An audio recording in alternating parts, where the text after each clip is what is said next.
Hello, ഇത് തിരുവനന്തപുരം മണ്ണന്തല ഭാഗത്തായിട്ട് ഏതോ വീട്ടിൽ ജനിച്ചിട്ട് പാലുകൂടി പോലും മാറാത്ത, ജനിച്ചിട്ട് ദിവസങ്ങൾ മാത്രമായിട്ടുള്ളൊരു കുഞ്ഞുങ്ങളെ കണ്ണ് പോലും വിരിയാത്ത ഇവരെ മഴയത്ത് കൊണ്ടുവന്ന് റോഡ് സൈഡിൽ ഉപേക്ഷിച്ചിട്ട് പോയതാണാരോ.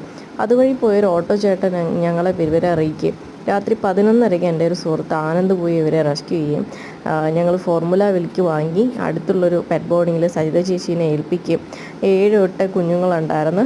5 പേര് ജീവനോടെ കിട്ടി. ബാക്കിയുള്ളവരെല്ലാം മഴ നനഞ്ഞ് അവർ വെള്ളം വീണ് ശ്വാസം മുട്ടിയാണ് മരിച്ചിരിക്കുന്നത്. കാരണം അവർക്ക് പാലൊന്നും കുടിക്കാൻ പറ്റാതെ ലങ്സൊക്കെ ബ്ലോക്കായിരുന്നു.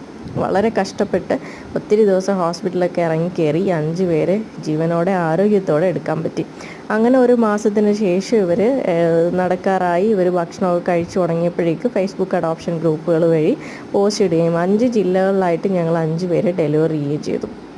ഈ 5 പേരും ഇന്ന് ഹാപ്പിയാണ്, വളരെ ഹെൽത്തി ആയിട്ട് ജീവിക്കുന്നുണ്ട്. അഡോപ്ഷൻ എടുത്തവർക്കും റെസ്ക്യൂ ചെയ്യാൻ സഹായിച്ചവർക്കും ഇവരുടെ ഫുഡ് സ്പോൺസർ ചെയ്തവർക്കും ഇവരെ ഇത്രയും ഹെൽത്തി ആക്കി എടുക്കാൻ സാധിച്ച സജിത ചേച്ചിയുടെ സപ്പോർട്ടും എല്ലാവർക്കും നന്ദി അറിയിച്ചുകൊണ്ട് ഒരിക്കലും പൊലകൂടി മാറാത്ത പിള്ളേരെ അമ്മയുടെ അടുത്തുനിന്ന് മാറ്റരുത്, ദയവ് ചെയ്ത് പ്ലീസ്.